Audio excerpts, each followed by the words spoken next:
Hi folks, Rodney here again. Hey, today we're going to do something a little bit different. Recently tried motor vlogging and I didn't have the correct setup. The microphone wouldn't pick up my voice over the motor noise, and so I'm going to have to do something a little bit different in that setup before I can do any motor vlogging. But I thought I would do a voiceover anyway. I wanted to talk about some of the characteristics about this KTM 350 XEF that I really like. First off, I do have a 450 as well.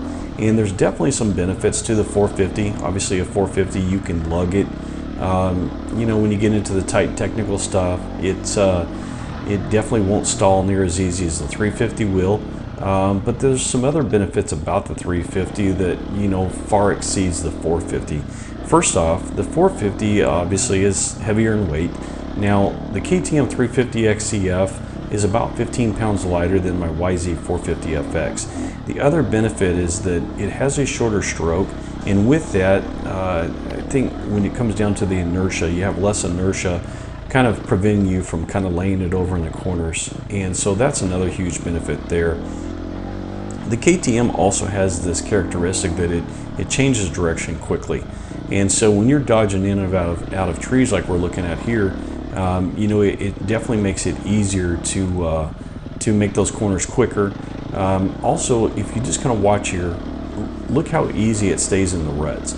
Now the 450 with that additional inertia has a tendency to, you know, it's a little harder to balance when you get into that position, and it's probably a little bit harder to find the lines that you want, or maybe I should say they're not as precise finding those lines. So, you know, it's definitely easier to hit a rut, stay in that rut longer, and go through it faster, and then just kind of keep on going. Now the 450 does have great acceleration, just kind of in a straight, but obviously it takes more to slow that vehicle down. You know, and I think that has a lot to do with when we talk about, you know, changing directions. You know, you can get going quick on a 450, but you also have to be more precise in your throttle control. And a lot of times, you know, you're just kind of finessing it, trying to, you know, keep that proper momentum. The KTM also actually really rolls really easy. And I don't know if any of you ever ridden a KTM, just with the bike not running, just pushing it, you'll notice that how much easier it actually rolls than the other bikes. And so when we talk about, you know, doing wood stuff here, the momentum that you're able to keep on that 350 seems so much easier than what it is on the 450. The 450 is very, you know, you're either on the throttle or you're off, and it doesn't give you that herky-jerky feeling like you get with some of the older CRF 450s, the Hondas. But, you know, it definitely is more on and off. And this, now I'm going to back up for just a moment, because with the KTM, the 350 XEF and the SXF, that 350 motor has a lot of engine braking, even more so than my 450. I do have the KTM connectivity unit, and I was able to go in there and eliminate probably 75% of that engine braking. So it actually feels a lot more like a two-stroke would be, where you have very little engine braking at all. And so that's another huge benefit, you know, to keep that momentum going, is that, you know, you can just kind of roll into a corner and you can, you know, find that line, and then as you kind of hit that apex, just going ahead and get back on the throttle.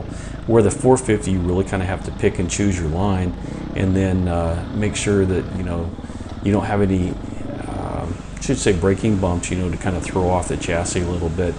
But, you know, it just, like I said, it's just totally different. The other thing too is that you can ride the 350 a little more aggressive. Now on the top end, you have around 50 horsepower, and you know, you're going to be in somewhere between that 53 to 55 on a 450, and so it's actually pretty close. You don't have quite as much low end torque, but like I said, you have the ability to keep your momentum going better. So hopefully you guys enjoy the video. Please like and subscribe. If you have any questions, let me know how I can help, and be happy to share opinions. A lot of times you'll have to dive into a rut because you have so much momentum that you need you can't change directions that quick, because it will slide off the top of the rut or off the side.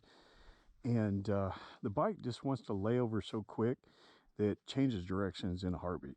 And so you see something, say you're coming around a corner, you see an obstacle, you need to dodge it, it just turns on a dime. So one of the great traits about the KTM.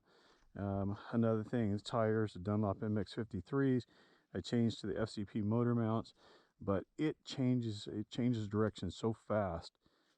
It's just an amazing bike. So hope you guys are enjoying